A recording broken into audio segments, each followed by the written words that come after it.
प्रिय विद्यार्थियों, आप लोगों ने अभी तक इस वीडियो को आराम से देख लिया होगा जो मैंने पहले अपलोड किया था पूरा का पूरा। अनुसंधान का अर्थ, सामाजिक अनुसंधान का अर्थ, उसका महत्व, उसकी विशेषताएं इत्यादि। जहाँ तक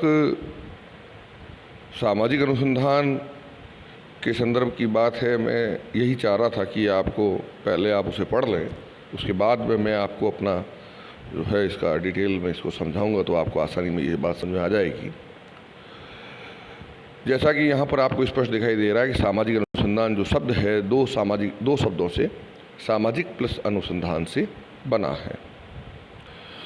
और हम सामाजिक अनुसंधान को समझें उससे पहले हमें अनुसंधान शब्द क्या है उसको समझना बहुत आवश्यक है, क्योंकि अनुसंधान से ही उसके बाद में सामाजिक अनुसंधान शब्द का निर्माण हुआ है।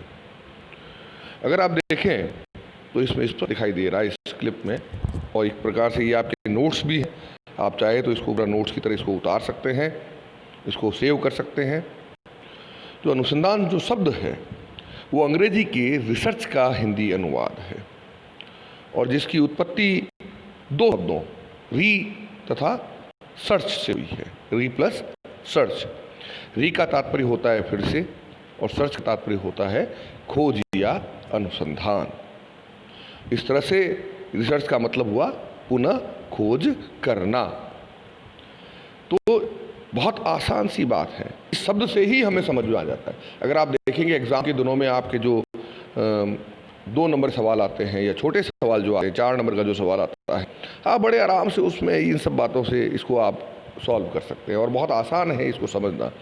और सामाजिक अनुसंधान का ये जो पेपर है इसमें तो आपको जो है एक प्रकार से पूरे में से पूरे नंबर मिलते हैं। तो इसको आप विशेष तौर पर इस तरह से इसको देखें। और मैं जब भी आपको कोई वीडियो अपलोड करूंगा आपके लिए, तो वो परीक्षा के लिए उपयोगी, ताकि अभी इस कोविड-19 की महामारी के दौर में भी आप बड़ी आसानी से अपने अध्ययन को निरंतर कर पाएँ अपने घर बैठकर अपने फ़ोन के माध्यम से। और अगर कभी आपको समय मिले और आप कभी आए तो मैं इसकी आपको हार्ड कॉपी भी आप इसकी निकाल सकते हैं, कॉलेज से मुझसे प्राप्त कर सकते हैं। तो इस प्रकार से रिसर्च जो है वो री तथा सर्च 2 शब्दों से मिलकर बना है, यानी कि पुनः खोज करना। लेकिन केवल ये उसका शाब्दिक अर्थ हुआ, और जब इस प्रकार की खोज जो है वो सामाजिक क्षेत्र में होती है तो सामाजिक अनुसंधान या सोशल रिसर्च हो जाते हैं।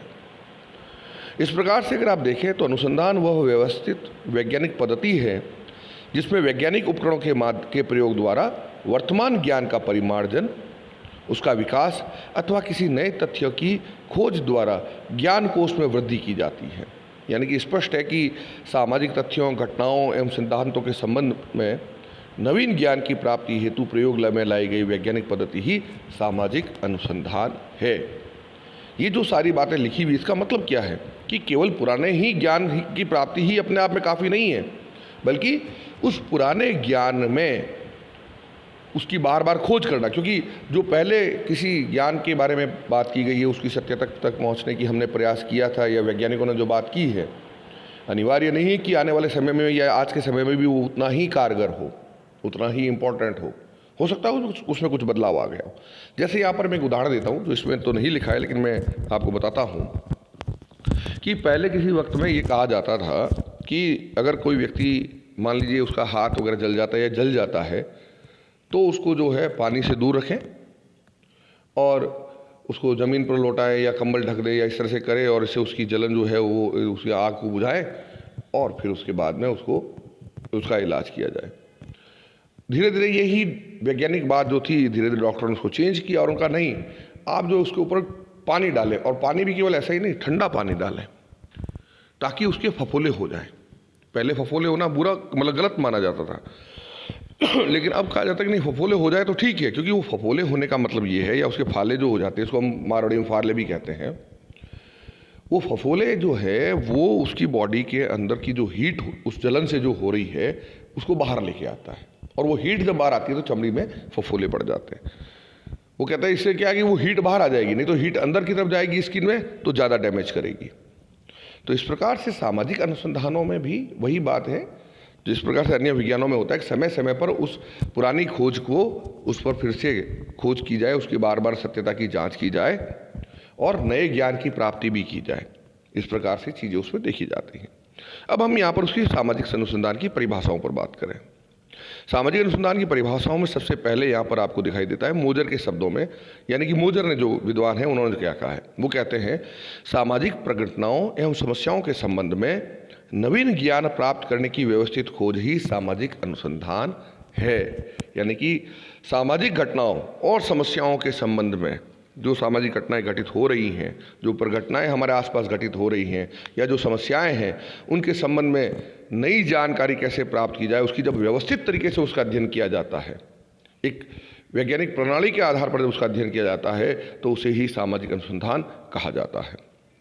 इसी प्रकार से यंग के अनुसार सामाजिक तथ्य परस्पर संबंधित प्रक्रियाओं की विधिवत खोज और विश्लेषण का सामाजिक विश्लेषण जो है वो सामाजिक शोध है।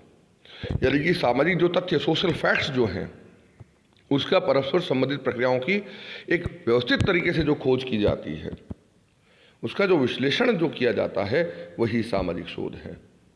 आप यहाँ पर देखें, मैंने 4 परिभाषाएं दी हैं यहाँ पर। कुक के शब्दों में भी है, मुनरो की भी परिभाषा है। मैं आपको यहाँ पर एक बात बहुत स्पष्ट तौर पर समझाना चाहता हूँ। ये हमारी मजबूरी है कि हम आमने सामने की पढ़ाई नहीं कर पा रहे हैं अभी, लेकिन आप इस चीज़ को समझ कर रखें कि कोई भी एक परिभाषा उत्तर के साथ में, अगर आपने फर्स्ट ईयर में मेरे से पढ़ा है और रेगुलर आप स्टूडेंट हैं, तो निश्चित तौर पर मैंने फर्स्ट ईयर में भी आप लोगों को यही बात की थी कि एक न एक परिभाषा हर टॉपिक के ऊपर आपको याद होनी चाहिए। रट लो उसको भले ही, क्योंकि जो प्रश्न के पत्र के जो हमारे पैटर्न आते हैं, उस प्रश्न पत्र के पैटर्न को अगर आप देखें तो छोटे सवाल जो हैं, अगर मान लीजिए केवल यही पूछ लेगा सामाजिक अनुसंधान क्या है, और आपने मान लीजिए यंग की परिभाषा दे दी या मोजर की परिभाषा दी, इसलिए मैंने यहाँ पर बहुत छोटी छोटी परिभाषाएं काम में ली है, तो आपको पूरे में से पूरे नंबर मिल जाएंगे।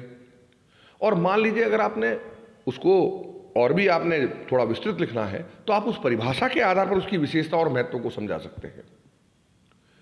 तो मेरा कहने का तात्पर्य यहाँ पर यह है कि आप परिभाषा जो है, हर टॉपिक जो मैं आपको दूंगा उसमें परिभाषाएं भी लिखी होगी, आप निश्चित तौर पर उसकी किसी न किसी एक परिभाषा को जरूर याद रखें। तो यंग के अनुसार सामाजिक तथ्य जो है वो परस्पर संबंधित जो प्रक्रियाएं हैं, उनकी विधिवत खोज और विश्लेषण जो है वो सामाजिक शोध है। जो विभिन्न प्रकार की सामाजिक घटनाएं या प्रक्रियाएं हो रही हैं, प्रोसेस जो हो रहा है, आप लोग समाजशास्त्र के विद्यार्थी हैं, पहले से ही आपने फर्स्ट ईयर में ये समझ रखा है कि समाज क्या है, सामाजिक संबंधों का जाल है, और ये सारी जो सामाजिक संबंध है, इनके बीच में जो परस्पर प्रक्रियाएं होती हैं, उनकी जो विधिवत खोज होती है, वही जो है सामाजिक अनुसंधान या शोध कहलाता है। कुक के शब्दों में किसी समस्या के संदर्भ में ईमानदारी, विस्तार तथा बुद्धिमानी से तथ्यों, उनके अर्थ तथा उपयोगिता की खोज करना ही शोध है, यानी कि अनुसंधान है। यानी कि किसी समस्या, किसी भी समस्या, क्योंकि हमने जब बात की थी पहले तो समस्याओं पर भी बात की थी कि सामाजिक समस्याएं, केवल सामाजिक घटनाएं नहीं, सामाजिक समस्याओं का भी अध्ययन अगर हो रहा है और उसके ऊपर भी अगर हम बात कर रहे हैं, तो निश्चित तौर पर उन सामाजिक समस्याओं के संदर्भ में पूर्णतः ईमानदारी के साथ में विस्तार तथा बुद्धिमानी से तथ्यों, उनके अर्थ तथा उपयोगिता की खोज करना ही शोध है। यहाँ ईमानदारी की बात यहाँ पर इसलिए भी आ रही है, इसको भी आप समझ लीजिए कि हम ईमानदारी की बात क्यों कर रहे हैं।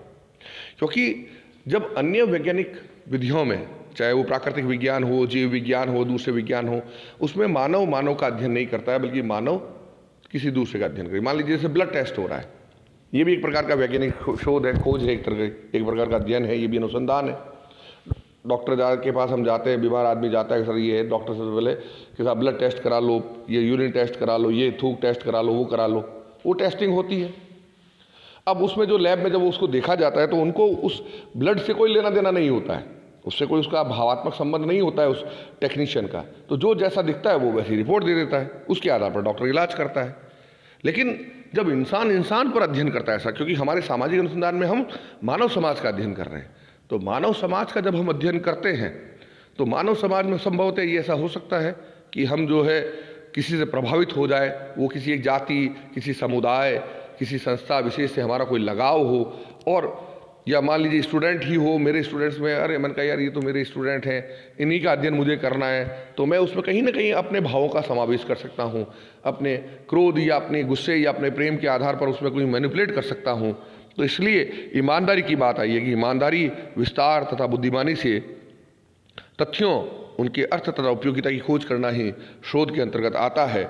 और इसी ईमानदारी से जुड़ा हुआ वस्तुनिष्ठता यानी कि ऑब्जेक्टिविटी का टॉपिक जो है वो आपके सिलेबस में भी है, जो हम आगे आने वाले समय में उसके ऊपर भी चर्चा करेंगे। और चौथी जो परिभाषा है वह है मुनरो की। मुनरो के अनुसार शोध उन समस्याओं के अध्ययन की एक विधि है जिन्हें अपूर्ण अथवा पूर्ण समाधान तथ्यों के आधार पर ढूंढना है। यानी कि शोध क्या है? समस्याओं के अध्ययन की एक पद्धति है। अनुसंधान क्या है? किसी भी समस्या या किसी भी घटना के अध्ययन की एक विधि है, पद्धति है, जिन्हें अपूर्ण अथवा पूर्ण समाधान तथ्यों के आधार पर, यानी कि उनके जो या मान लीजिए आधारभूत की जानकारी है तो उसको हमें पूर्ण करना है और साथ ही साथ में उस समस्या के समाधान को भी ढूंढना है। यही जो हमारा है अनुसंधान के अंतर्गत आता है। और इस प्रकार से जब हम अनुसंधान करते हैं तो निश्चित तौर पर उसे सामाजिक अनुसंधान जो है उसके अंतर्गत लेते हैं। ये ही हमारा सामाजिक अनुसंधान की अर्थ एवं परिभाषा है। मैं यहाँ पर फिर से आपको कह रहा हूँ, निश्चित तौर पर कोई न कोई एक परिभाषा आप अवश्य याद रखिएगा। जो भी टॉपिक मैं आपके वीडियो के रूप में यहाँ पर अपलोड करूँगा, पहले मैं उसको टॉपिक को पूरा आपको बोलकर बताऊंगा, आप उसे सुनिए, बार बार सुनिए, आपके उस रिकॉर्ड वो जो आएगा। और उसके बाद में हर टॉपिक के ऊपर मैं फिर से अलग अलग टुकड़ों में आपको उसको समझाने का प्रयास करूंगा, जिससे कि आपकी किसी भी प्रकार की कोई संदेह हो, कोई इसी प्रकार का आपको कोई आपकी समस्या हो उस विषय के संदर्भ में, तो वह संदेह जो है वह दूर हो सके।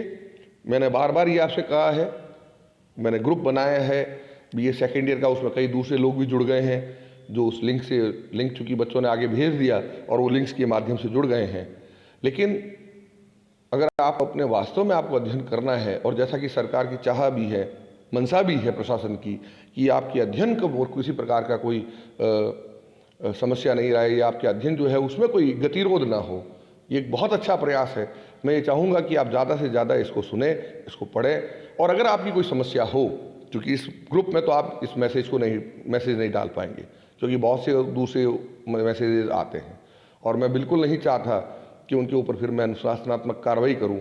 और आप लोग मुझे जानते हैं, अगर आप फर्स्ट ईयर में मेरे से पढ़े हैं तो पढ़ाई के समय में हम केवल पढ़ाई की ही बात करें, अध्ययन से संबंधित ही बात करें।